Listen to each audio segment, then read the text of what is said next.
ఆంధ్రప్రదేశ్ నుంచి ఏమైనా కొత్త పాలసీస్ తెలుగు సినిమాకి సంబంధించి కొత్త పాలసీస్ అంటే గతంలో జగన్ కూడా ఒక మాట చెప్పింది ఇక్కడ జరిగే షూటింగ్స్ జరిగితే గనక కొంత రాయితీ ఇస్తామన్నది అది వర్కౌట్ అవ్వలేదు యాక్చువల్గా ఆచరణలోకి రాలేదు. రాయితీ అనేది మొదటి నుంచి ఉంది. ఈ రోజున కొత్తగా వచ్చింది కాదు. ఇండస్ట్రీ మెడ్రాస్‌లో ఉన్నప్పుడు కూడా ఆంధ్రప్రదేశ్లో షూటింగ్ జరిగితే ఆంధ్రప్రదేశ్‌లో షూటింగ్ జరిపితే పన్ను రాయితీలు, అన్ని రాయితీలు ఇచ్చారు అప్పుడు కూడా. ఓకే. సబ్సిడీలు కూడా ఇచ్చారు. సబ్సిడీలు ఇచ్చారు. చాలామంది క్లెయిమ్ చేసుకుని తీసుకునేవాళ్ళు. పోకూరు బాబురావు గారిని అడిగితే ఈ విషయం చాలా స్పష్టంగా చెప్తాడు ఆయన. ఓకే.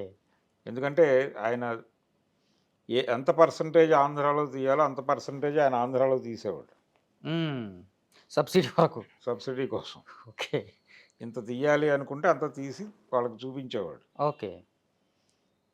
దీన్ని మెయింటైన్ చేశాడు ఆయన. సబ్సిడీ తీసుకునేవాడు ఆయన.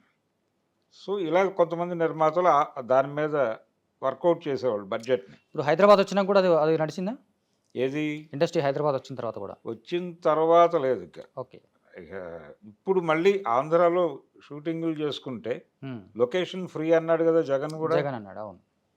మీ ఇష్టం, మీరు షూటింగ్ చేసుకోండి, కాకపోతే ప్రొటెక్షన్కి పేమెంట్ ఇచ్చుకోండి విడిగా అని మాత్రమే చెప్పాడు. అవును.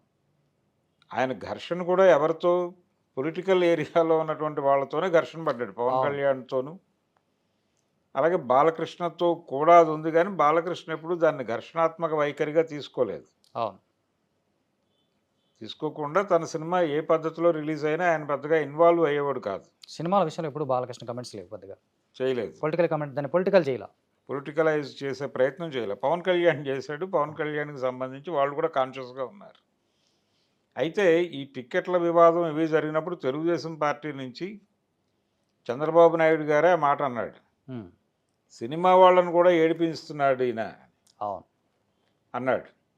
సో ఇప్పుడు తను ఏడిపించకుండా ఎంత అడిగితే అంత, ఎలా కావాలంటే అలా చేసుకోండి, ఏం పర్లేదు, నేను చూసుకుంటాను.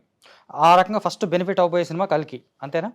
కల్కి ఈయన యాక్చువల్గా అశ్విని దత్ 260 సీట్లు వస్తాయని గతంలోనే చెప్పిన మాట ఇప్పుడు ఒకటి వైరల్ అవుతుంది. రీసెంట్గా ఆయన ఒక వీడియో చేశాడు, దాంట్లో 200, అది నిజంగా అంత వచ్చేసింది, అది వైరల్ అవుతుంది. అక్కడ గెలవాలని చెప్పేసి ఆయన అక్కడ మకాం వేసుకొని విజయవాడలోనే ఉన్నాడు. ఉండటం మాత్రమే కాదు, చాలా స్పష్టంగా ఇండస్ట్రీ నుంచి జగన్ మీద, పర్టికులర్గా మూడు రాజధానుల వ్యవహారం మీద సీరియస్గా ధ్వజమెత్తినటువంటి వాడు అశ్విని దత్. మొదటి నుంచి ఆ విషయంలో ఎప్పుడు కాంప్రమైజ్ కాలేదు. ఆయన మాట్లాడుతూనే ఉన్నాడు రెగ్యులర్గా. అవునవును. ఈ మాట్లాడటానికి కారణం ఏంటంటే ఆయన ప్రాపర్టీ ఇరుక్కుని ఉంది అక్కడ అమరావతి ఎపిసోడ్లో. అంటే ఎయిర్పోర్ట్ విస్తరణలో భాగంగా ఆయన భూములు వెళ్ళినాయి. ఓకే. దానికి సంబంధించి అప్పటి ప్రభుత్వం